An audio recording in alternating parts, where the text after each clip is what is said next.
Bom, pessoal, a nossa história, né, só fazer um resumo rapidão para vocês aqui. A gente se conheceu, e a Deise, nós nos conhecemos em 98. A ocasião que nos conhecemos aqui, eu fui de penetra na festa de 15 anos dela. Aí dei o primeiro abraço, mas ali a partir dali nós tivemos uma amizade, mas a gente não se gostava. Eu achava ela chata e ela me achava metido, só que a gente convivíamos na mesma igreja, né? Eu me converti na igreja, o qual o pai dela é o pastor, né, até hoje. Então, a gente ali desenvolveu amizade. Nos anos 2000 eu me mudei para Volta Redonda, voltei para Macaé, depois fui para Minas, voltei para Macaé. Em 2009, a gente conversando, e nós descobrimos, né, ali na conversa um com o outro, que, né, ela não era mais aquela menina chata que eu conheci em 98, e eu não era mais o menino metido que ela tinha conhecido. E aí nós começamos a conversar, namorar, e namoramos de 2009 para 2010, quando nós nos noivamos, de 2010 a 2011, noivo, de 2011 nós nos casamos. E quando a gente casou, a Deise, na verdade, eu brinco, né, com ela, que ela estava no alto da torre lá, né, enclausurada, e eu fui resgatar ela. Porque ela é mais velha do que eu, o cara precisa, né, ser contado. E só para amenizar. Fala que eu sou papá antes. Para amenizar o clima, né? Então, quando a gente casou em 2011, a gente já tinha uma idade avançada, vamos dizer assim, na nossa percepção, né? Eu casei com 28 e ela com 30. Eu com 28. E eu com 26. Então a gente não quis esperar, né? Então a gente casou em setembro de 2011, no final do ano de setembro, início de janeiro de 2012, a gente decidiu que a gente já iria então. Por conta dos 30 anos, né? Que a gente sabe que depois que passa fica mais difícil, né? Aí a gente já quis iniciar o processo, né? Só que aí veio tudo, né? Todas as questões, então nós tentamos engravidar do final de 2011 até o final de 2015. Foi quando, na verdade, nós conseguimos engravidar o Pedro, nosso filho, que hoje tem 8 anos. Quando a gente começou, então, o processo, a Deise parou de tomar o remédio. Automaticamente, ela, né, tomou remédio de setembro, quando a gente casou, até dezembro, então foram 3 meses. Então, não tinha aquela coisa, né, de, tomou remédio muito tempo, e por isso o organismo, então, na verdade, não tinha isso. E aí nós passamos o ano de 2012 com essa fala, né, médica, né, que o primeiro ano, sustenta um ano, depois de um ano, se não conseguir, a gente vê o que está acontecendo. Só que aquilo já nos inquietava, porque de fato foram 3 meses de remédio, então diferente de muitos casais que às vezes, né, passam muito tempo juntos. E aí quando foi 2013, então a gente foi começar de fato a investigar, porque em 2012 nada aconteceu.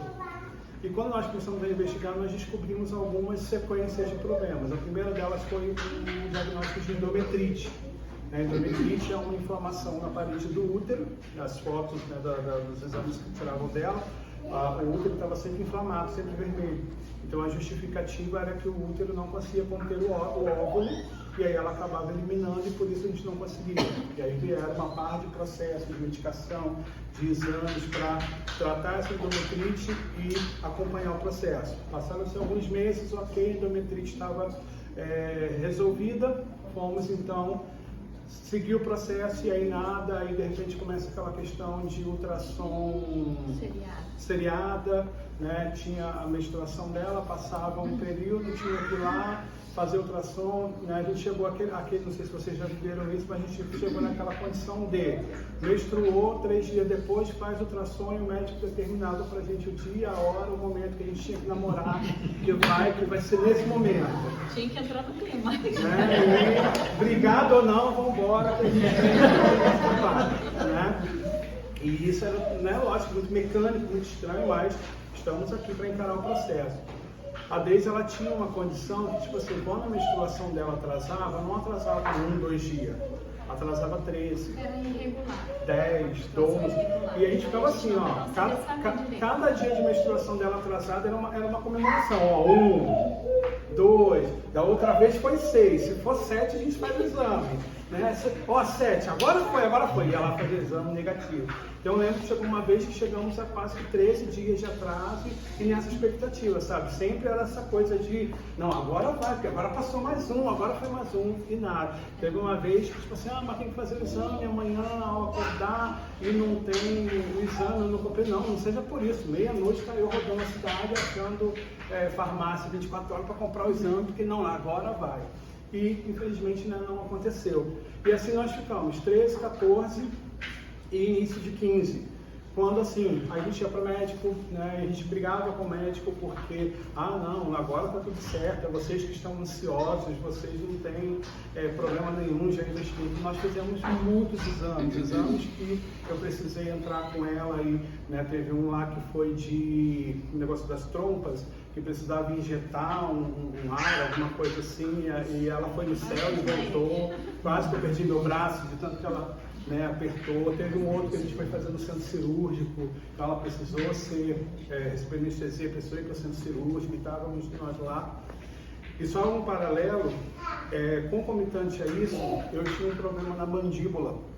E eu fiz uma operação justamente no 2015, quando ela já estava grávida do Pedro, de 3 meses. Então, durante todo esse processo dela de gravidez e tal, de tentante, eu também fazia um processo da mandíbula que eu parava no hospital dia sim, dia não, para tomar tramol. Meu apelido era Tony da Lua, porque eu já chegava no hospital assim. Né?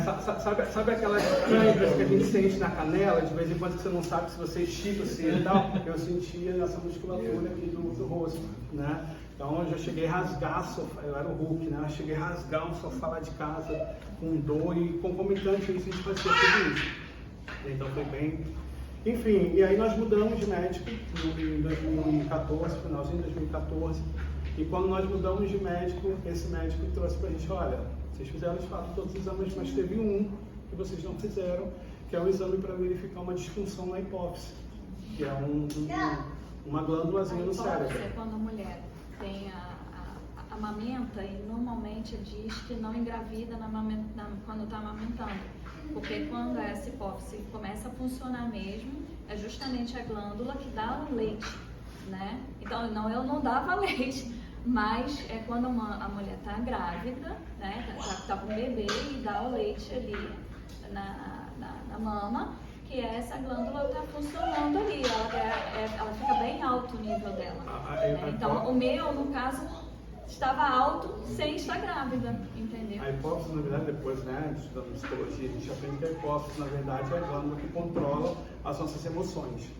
Né? Então é ela que determina, ou ela que comanda o nosso corpo no sentido hormonal, de aumentar, diminuir alguns hormônios para que você tenha a questão das emoções. E ela também controla na mulher essa questão, né, da gravidez, ou seja, quando a mulher está grávida, a hipófise libera uma substância chamada prolactina, que é o que produz o leite e que faz com que a mulher não engravide, né, tenha, por exemplo, uma ovulação no meio da gravidez, por exemplo. E às vezes o médico pode, num mês estar bom, a prolactina, e pode no outro mês estar ruim.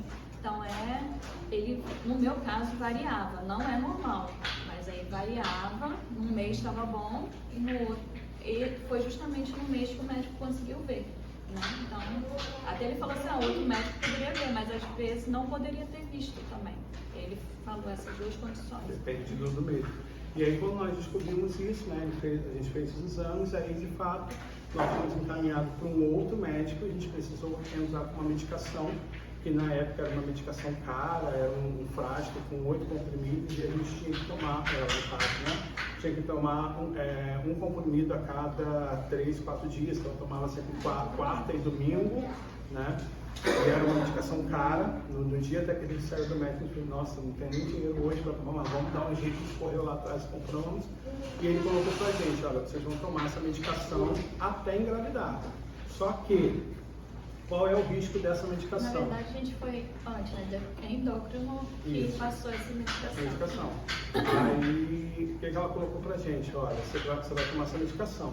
Qualquer sinal que você tiver de suspeita de gravidez, você tem que suspender essa medicação de imediato, porque se você continuar tomando essa medicação já grávida, isso pode ter uma formação do feto e tal, e pode trazer uns outros problemas.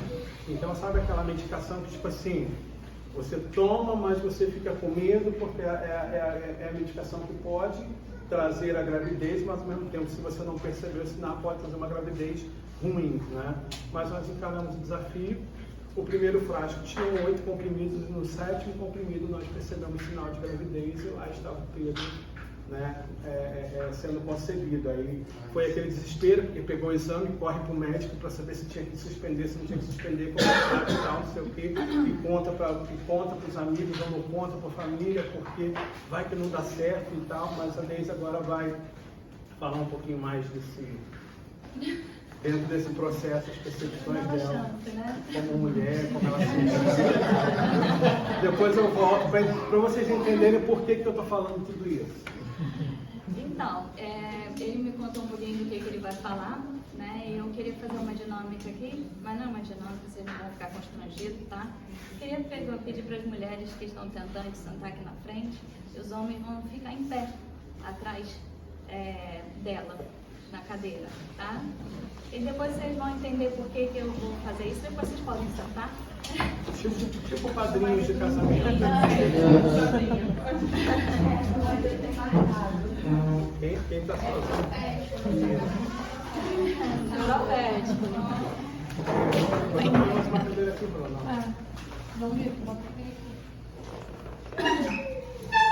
Então, a gente vai no profético. Vocês estão sem marido, né? Então, você fica atrás. A pastora fica ali atrás. Profético. Vou dar uma foto bonita aqui. Tira foto. Gente, Eu vou ler um texto, tá?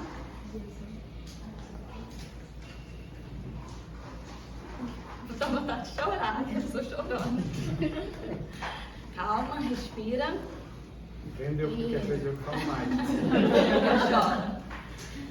Vamos lá, vou respirar e também o pessoal que está em casa, quiser participar da dinâmica, tá? Venham, voltemos. Vou chorar. Venham, voltemos para o Senhor. Ele nos despedaçou, mas nos dará cura. Ele nos feriu, mas enfaixará nossas feridas. Amém. Depois de 2 dias, Ele nos dará vida novamente. O 3º dia, Ele nos restaurará para vivermos na Sua presença. Conheçamos o Senhor. Esforcemos-nos para conhecer. Tão certo como nasce o sol, Ele aparecerá. Ele aparecerá. Se não for na barriga de vocês, Deus vai prover. Tem outras chances de ter filho, né? Quem sabe um adotivo. Isso aí é uma coisa que a gente também levanta a bandeira. Mas vai aparecer. Virá a nós como as chuvas do inverno, como as chuvas da primavera que regam a terra. Essa é a palavra que eu queria liberar para vocês.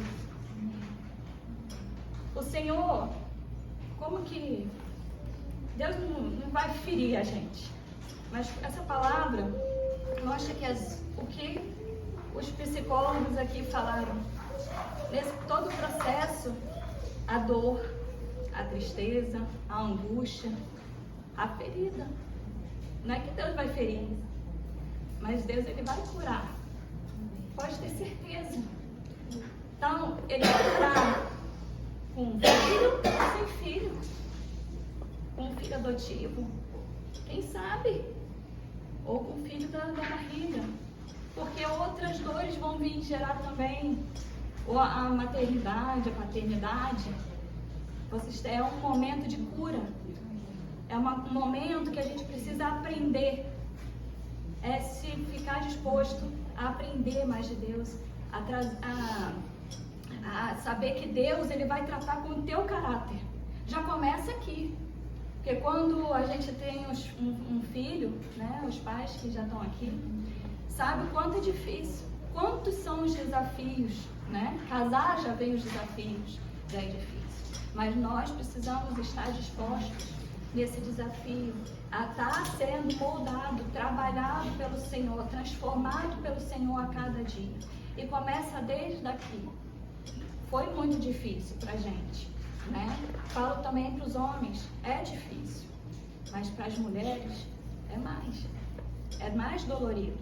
E muitas das vezes os homens talvez não entendem algumas situações, às vezes a gente fica chateado, chora, briga e às vezes, por que você está nervosa? Não precisa. Mas é um momento, às vezes, de perguntar como é que tá, abraçar, de vez de fazer, às vezes, alguma pergunta, né? É importante, por que eu vou falar uma palavra já puxando o gancho do Rafael, por que os homens estão em pé? Porque as mulheres precisam desse apoio, elas são emocional, né? Até quando você na maternidade, elas que dão suporte emocional ali, o carinho, o afago, né?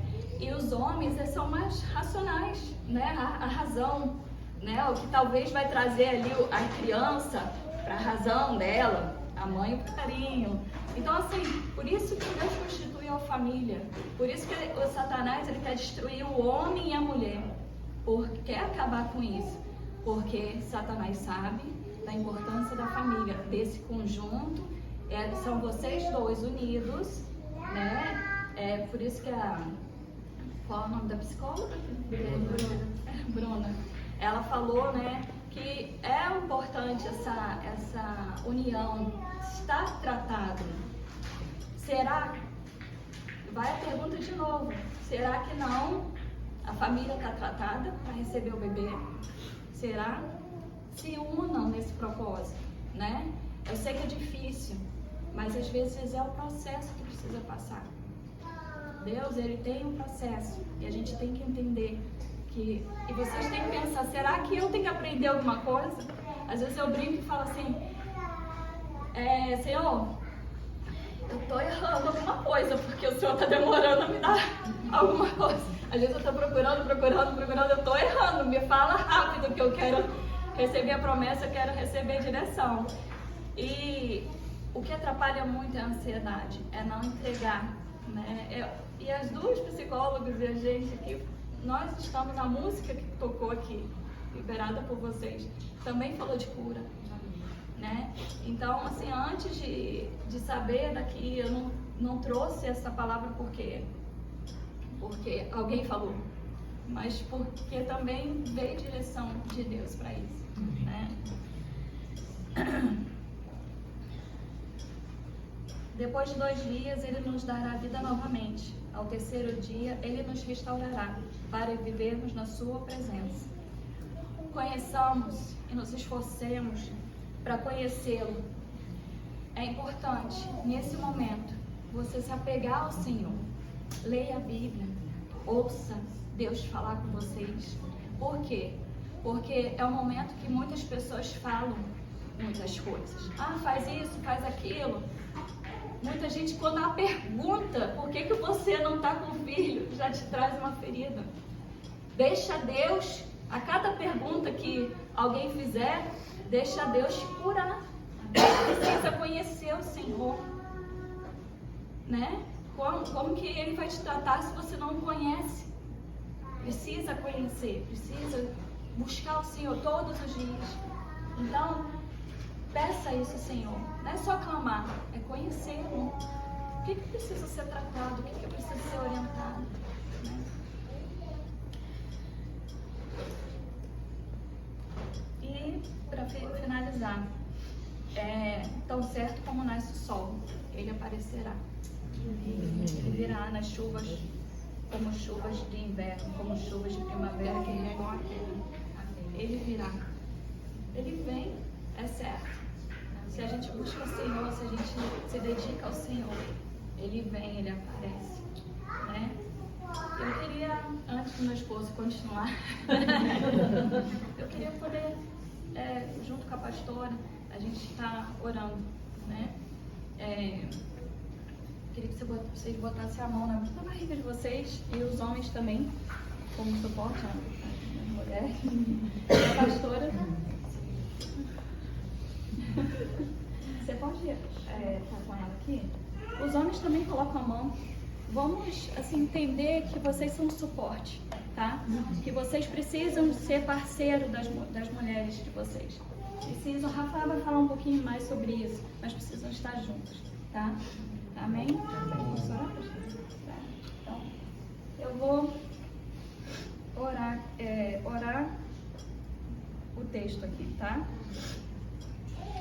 Senhor Deus está aqui entre nós, tão certo como o ar que eu respiro, tão certo como o pássaro canta lá fora, como as árvores se mexem ao vento, tão certo como nós respiramos, tão certo como essas mulheres vão ter os filhos delas, tão certo como nasce o sol, a chuva cai.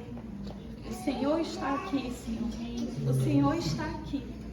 E Deus, eu oro, Senhor, para que essas mulheres, esses homens, voltem-se para o Senhor. Que eles possam conhecer o Senhor dia a dia. Em nome de Jesus. Que venha a tua presença hoje aqui. Para que se eles estão afastados do Senhor, que eles possam se reconciliar com o Senhor. E conhecer o Deus de provisão, o Deus que consola, o Deus que permite uma ferida, mas que cura. Cura todos os dias, traz cura. Quando alguém fala, quando alguém comenta, e o Senhor vem com o seu bálsamo, com a sua cura. Deus, em nome de Jesus, eu oro para que o Senhor abençoe, Senhor. Abençoe esses pais, essas famílias. O Senhor fez a ferida e o Senhor curará. Deus, em nome de Jesus, Pai. Agora eu peço que os homens orem pelas mulheres agora. Baixinho, junto com vocês. Junto com as mulheres. Deus está aqui. Aleluia, tão certo como que eu respiro, tão certo como a manhã que se levanta, tão certo como eu te falo e pode. Deus está aqui, Deus está aqui, Deus está aqui, aleluia. Tão certo como o ar que eu respiro, tão certo como a manhã que se levanta. Deus, tu estás aqui, Senhor. Tão certo como eu te falo e podes, Deus está aqui. Deus está aqui, aleluia. Tão certo quanto o ar que eu respiro, tão certo quanto a manhã que se levanta, tão certo quando eu te falo e podes te ouvir. Senhor Deus, nós te agradecemos porque o Senhor está aqui. O Senhor está aqui.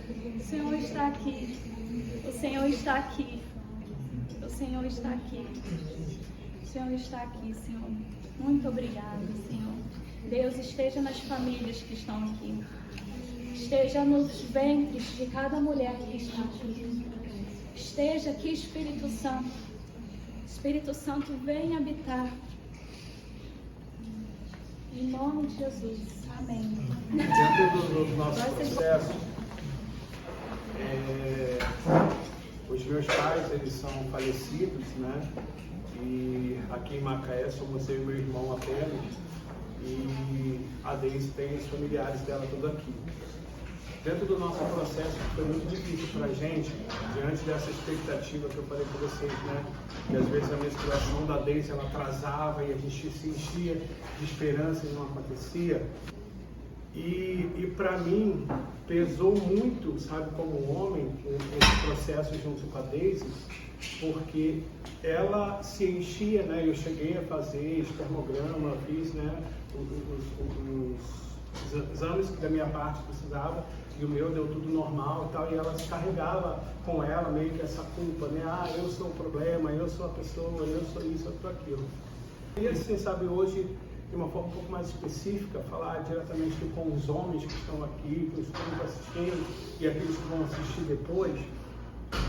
Tem um homem na Bíblia que Deus me levou a estudar e a conhecer, e eu sou péssimo para gravar referência, sabe, certinho, mas eu digo para você que está na Bíblia, está no livro de Samuel, e ele é esposo da Ana, o nome dele é Eucana, né? Depois você pastor 1 Samuel 2, entendeu? Então, eu sei que está lá, se eu abrir minha Bíblia aqui eu acho, né? E Eucana, né? Só trazendo para vocês a história, Ana não conseguia ter filhos, né? E toda vez que ela ia na festa, né, lá no lugar que eles iam, ela se sentia mal porque as mulheres ao redor dela tinham filhos e ela era estéril, ela não conseguia ter filhos e tal. E aí tinha, né, uma concubina, né, do Eucana, na verdade, dela, na verdade, que era eram duas esposas. a Penina, a outra esposa, que zombava dela, enfim. E a Ana se sentia muito mal. E a Bíblia relata, né, que Eucana, em alguns momentos, ele chegava para ela, para consolá-la, para, olha, tudo bem, se você não tiver filhos, né, eu sou melhor, eu vou ser o melhor para você, né? Será que eu não posso ser para você melhor do que 10 filhos, do que muitos filhos? Eu estou aqui para te fazer feliz e tal. E aquilo me chama a atenção porque, na verdade, Ana, ela queria viver, sabe, aquela questão, eu queria ter filho, eu quero ser mãe. E tudo bem, você pode ser para mim o melhor esposo do mundo, né? Mas eu quero ser mãe, eu quero ter essa vivência. E nisso, então, Eucana, né, as ações dele, que às vezes a Bíblia não descreve muito, mas você vai estudando isso, você vai ver que as ações de Eucana em alguns momentos foram, tá bom, né? Já que é isso que você quer, por mais que de repente você poderia deixar isso de lado e a gente seguir só nós dois aqui, mas vamos lá, estamos juntos. E a Bíblia fala, né, que Ana, em alguns momentos, ela orava, ela chorava das pessoas, assim, o tamanho do desespero dela de o povo achar às vezes que ela estava embriagada, que ela estava bêbada, enfim.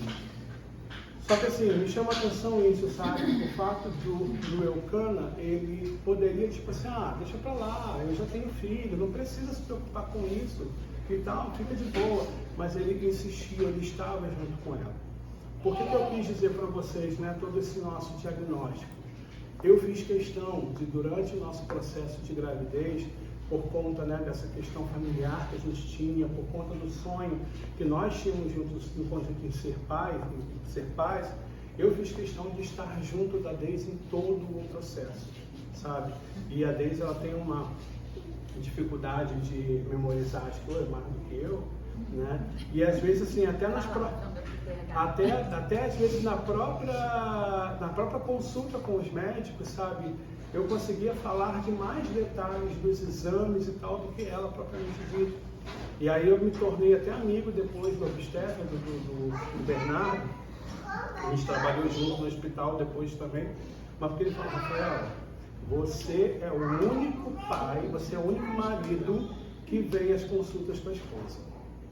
Até é chato, porque eu acho que você está aqui querendo me vigiar e tal, brincando comigo, né, e tal, mas cara, parabéns por isso, sabe, na época, né, e a gente teve a oportunidade de falar, não, nós somos cristãos, e a gente está tentando, então, não sei o quê, a gente até se tornou amigos, e ele foi responsável tanto pelo parto do Pedro quanto da Helena, e depois a gente trabalhando juntos no hospital, a gente brincava, né, toda vez que a gente se via no corredor, e aí, partiu para a sala de obstetrícia, tipo assim, né, aquele nosso encontro era para falar de filho, então ele brincava, e aí, vai ter o terceiro, vai ter mais outro e tal. Mas assim, foi muito fundamental, sabe, nesse processo todo que a gente viveu, essa nossa unidade, essa nossa parceria. Tanto para a gente dar conta das coisas que estavam por vir na nossa questão biológica, fisiológica, como nas questões psicológicas que a gente vivia enquanto família, das pessoas enquanto família, né? Então, assim, foram muitas coisas que eu, enquanto marido, procurei, sabe, proporcionar, investir. Então, eu procurava, teve uma vez que a gente foi para um congresso lá no BH, do Diante do Trono, né? E eu falei, não, vamos junto, vamos lá, vamos fazer. Aí teve até uma situação que o congresso lá foi no Minas Centro. Minas Centro é um lugar assim, gigantesco, sei lá, devia ter umas 20 mil pessoas, algo assim, bem grande, né? Naquela época, os congressos do trono eram bem grandes, tal, quando eles faziam fora da Lagoinha. E eles tinham um esquema de revezamento no congresso, durante os 3 dias de congresso, tipo assim, você tinha a cor da pulseira, aí tipo assim, no primeiro, no segunda administração, quem tinha pulseira azul, você estava na frente. Quem tinha pulseira azul no terceiro, você estava atrás e tal. Aí eu lembro que teve um dia que a gente estava lá no último, era a nossa cor, era estar no último. Aí, a gente está lá de olho fechado e de repente a Ana Paula Valadão pega e fala assim, e detalhe, né, tinha um monte de grade, tinha as coisas que, né, separava para um invadir espaço do outro, né. Aí eu estou lá, de repente a Ana Paula Valadão fala assim, eu queria chamar aqui na frente as mulheres que estão tentando engravidar, que não conseguem, que a gente quer orar e tal, assim, a gente estava lá no final, né. Quando eu fui abrir o olho para dizer assim, vai lá dentro, tá? Que eu olho no telão, tá a garota lá, caída lá na frente, lá no... Foi a primeira, saiu pulando. É benção com né? Saiu pulando tudo, rompendo tudo, enfim. Então, assim, eu procurei, sabe, investir e sair, estar junto. Porque às vezes nós, homens, entendemos como, né, Deus orou. As mulheres são mais emocionais e nós somos mais racionais. E às vezes a gente acaba, tipo assim, deixando por conta delas, sabe? Vai no médico, vai no ginecologista, no obstetra, no tratamento. Acabam as mulheres tomando mais, sabe? Lógico que acaba que é elas que estão indo, elas que vão ser a portadora da gravidez, vamos dizer assim. Eu entendo que às vezes, né, por questões de trabalho e tal, não é fácil para todo mundo. Eu falo que eu avisava na minha empresa, quando tinha essas consultas dela, eu avisava na minha empresa como se eu estivesse no médico. Eu chegava com ela, faz uma declaração aí, um atestado como se eu estou vindo e tal. E é até estranho, né, porque declara para ele, vem Rafael comparecer a consulta, ginecologista, né?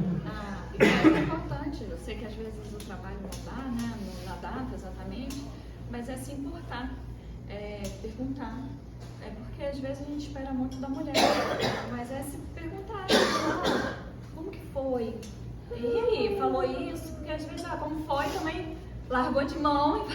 Não, e aí? Mas é se atentar aos detalhes, é se importar mesmo, sabe? Mostrar interesse, é importante, né? Isso mostra a mulher em todos os sentidos, né? Eu acho que até como casal mostra a mulher que ele está interessada, né? No que ela está sentindo, né? No resultado, que não é só ela na luta, né? E dentro do nosso processo, né? O que foi mais marcante para a gente foi quando a gente decidiu, sabe? Existe hoje um que a gente chama de um status social, de uma vida social, que é o que a gente termina o segundo grau, faz uma faculdade, faz um curso técnico, começa a trabalhar, casa, tem filhos, né? E isso é algo social, é algo universal para todos nós. Só que a gente tem que entender muitas vezes que dentro desse social, desse universal, Deus tem uma particularidade para cada um de nós. E às vezes é muito comum o nosso questionamento de, poxa Deus, por que para fulano é fácil e eu não consigo, sabe? A gente tinha muito isso, amigos nossos, parentes nossos, que no meio do processo, sabe, nem estavam tentando e de repente, grávida.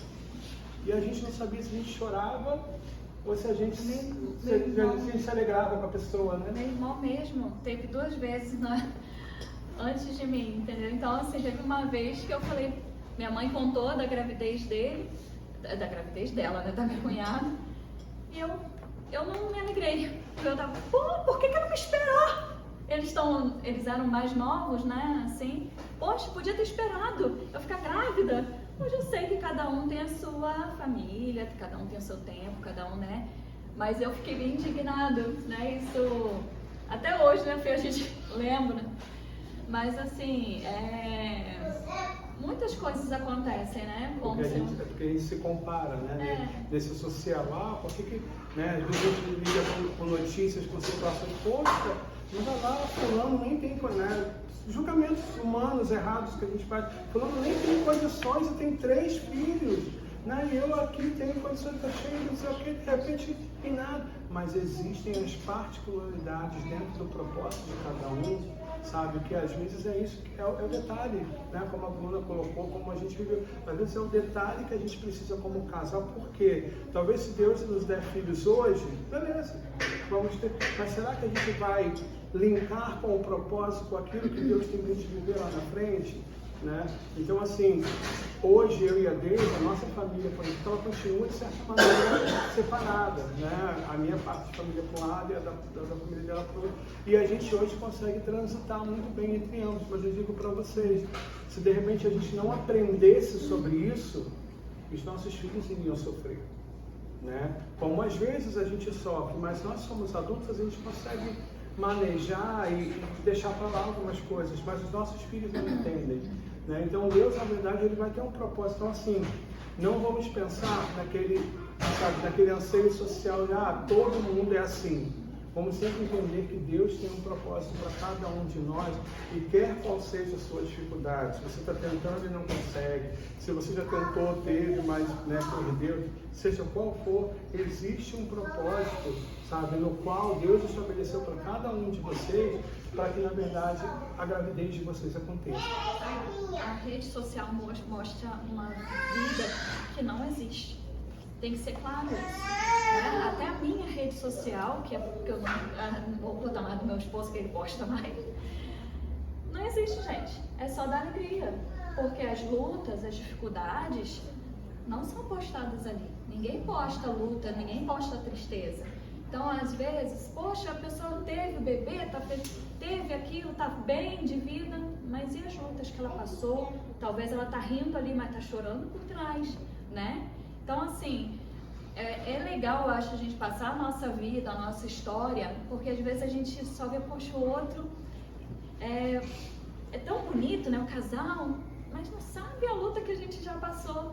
Então, eu sei que cada um passa a sua luta e a gente não pode mesmo querer nivelar ao outro, né, a nossa vida ao outro, tá?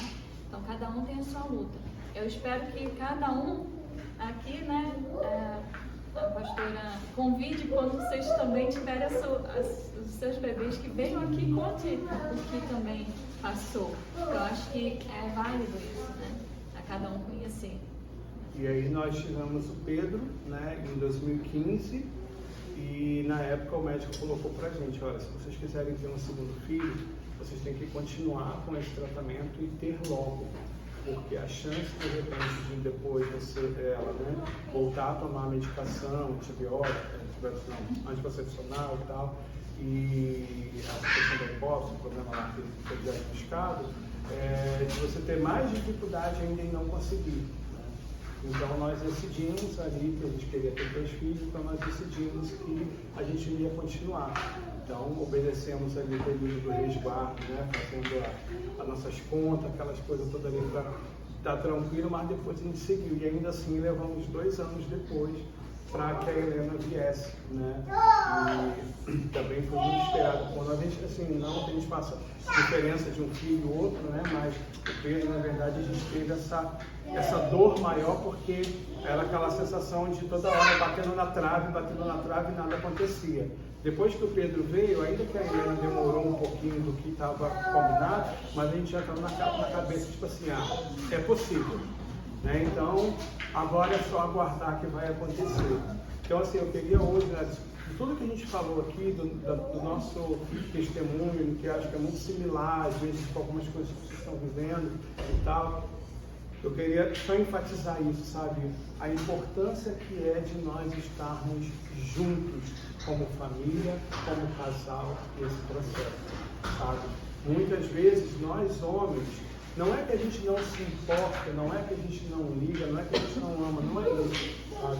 Mas pra gente é mais corriqueiro mesmo, sabe? Sair para trabalhar, voltar à noite, aí a mulher que vai pro médico faz isso, faz aquilo, não sei o quê, e os hormônios gritam mais alto e falam, e ela tá chateada e tal, e a gente está ali no mecânico, na nossa cabeça a gente está fazendo a nossa parte, sabe? A gente está trabalhando, a gente está produzindo, a gente está sendo marido, a gente está fazendo, mas existe um algo a mais nesse processo, Que às vezes é isso que Deus precisa trabalhar com a gente para que o nosso sonho de gerar aconteça, sabe? É que vocês homens, que nós homens venhamos encarar que é um processo nosso, entende? Então assim, não é um problema, então eu não falo, por exemplo, Daisy tinha um problema X, não, nós tínhamos um problema X, sabe? Não é a gravidez dele, não, foi a nossa gravidez.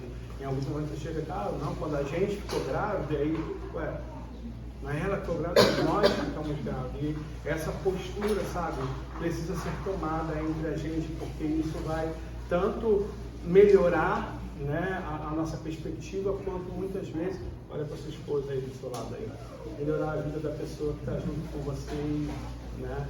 Então, não sei se de repente eu estou falando aqui, né? Algumas esposas assim, tá vendo? Mas assim, né? Quando a pastora convidou a gente para trazer o nosso testemunho, a nossa preocupação que Deus colocou no nosso coração foi isso, sabe? Dizer para vocês que isso é uma luta do casal, não é da mulher, é do casal. E isso vai fazer toda a diferença. Eu quero perguntar alguma coisa, falar alguma coisa. Vamos aí, pastora Brenda.